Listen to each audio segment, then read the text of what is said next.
Hey guys, this is David, and today I will be unboxing the third figure in the new X-Men Marvel Legends 2022 Bonebreaker Build-A-Figure series, which is going to be this character, Darwin. Now, if you're wondering who this character is, you're not the only one, I assure you, because I've been reading people's comments.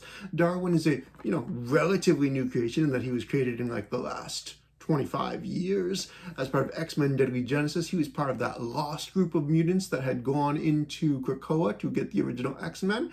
He is probably the second most noteworthy one after Vulcan, who is also in this wave, but as most people don't know who the hell Vulcan is, it is acceptable if you do not remember Darwin. He did appear in Peter David's X Factor Investigations as a, sort of important-ish character, but like, he hasn't done too much since. He's been in Jonathan Hickman's X-Men series post House of X, whereas he was a plot device that went into the Children of the Volt's, time zone so that they could, steal, DNA and mutant powers and stuff from him and thus further be evolving, but not much has come of that, and he did not do a whole lot in that story. He's kind of a black character.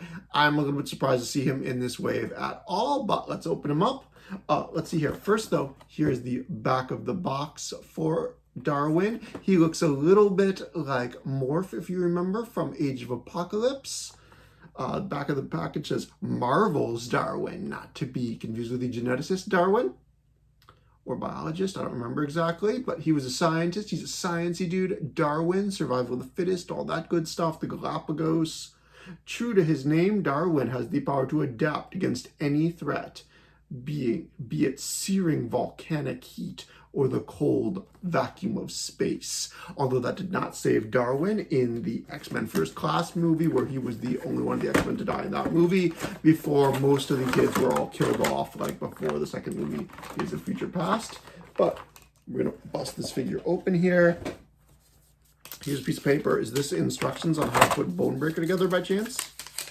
Nope, it's just some disclosures that I can't read with some very tiny fine print. But here we go.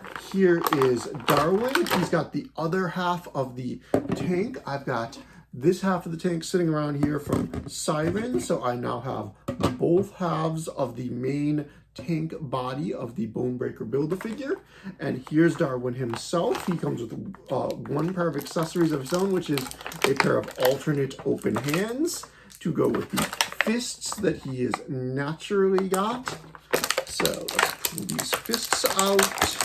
That's not very exciting, given that this is a character a lot of people don't know who can adapt to things. You might think that he would have an alternate, head to show him breathing in the vacuum of space, or, some sort of effects pieces for his hands to show that maybe they're flame resistant or something, but he doesn't. He's got sort of a Caliban, bug-eyed look to him. Here he is. This figure has very tight joints from what I can feel, which is always nice. They don't feel like they're going to break. The plastic quality feels pretty good.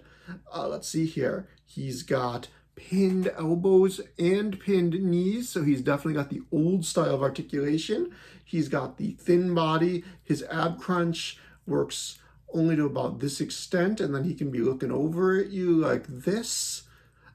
He's got this belt that actually fits quite nice. It's not sliding all the way down, and thus is not the bane of my existence. And then he can look forward at you, and if you really want, you can swap on one of his open hands so that he can be making a menacing fist at you with one hand while just randomly having this other hand open, perhaps gesturing you to come over and make his day so that he can give you a knuckle sandwich or something. This is a pretty dull, pretty boring figure that Hasbro could make with minimal fuss, minimal tooling dollars for a character that hasn't been done before, is likely to never be done again, that primarily nobody really cares about. So this is Darwin. The construction quality is actually quite nice. The plastic feels good. I don't see anything really wrong with the lining. His head looks pretty accurate to me from his comic book appearances, although it's not particularly expressive. It just has that alien look to it. The fact that he only comes with a pair of open hands and nothing to show off his powers means that he's going to be another boring figure to stand on the shelf, just to have next to your Vulcan, who will hopefully be a lot cooler than this when I bust Vulcan open. but I haven't done that yet, so I'm not going to comment on Vulcan. But I now have the 2 pieces of this Bonebreaker tank, which feel very light. You can see how they're going to saw it together when I eventually build this and review the Bonebreaker Build-A-Figure of the Reaver Tank Man Bonebreaker. But that's really all there is to say about Darwin. This figure is pretty average, there's not a whole lot here, not much to get excited about, obscure character, nothing outstanding about the figure, not sure that this is a $23 action figure, but you know, it is what it is. This feels pretty below average to me in that there's really nothing that stands out. He can't really do anything fun, and all he has is some open hands or fists. He can't even demonstrate his powers. So, no alt heads, no nothing. So that is my review of X-Men Legends by Hasbro 2022 Bonebreaker Series Darwin. All right, that is that. If you have any questions or anything, let me know. Otherwise, have a great day.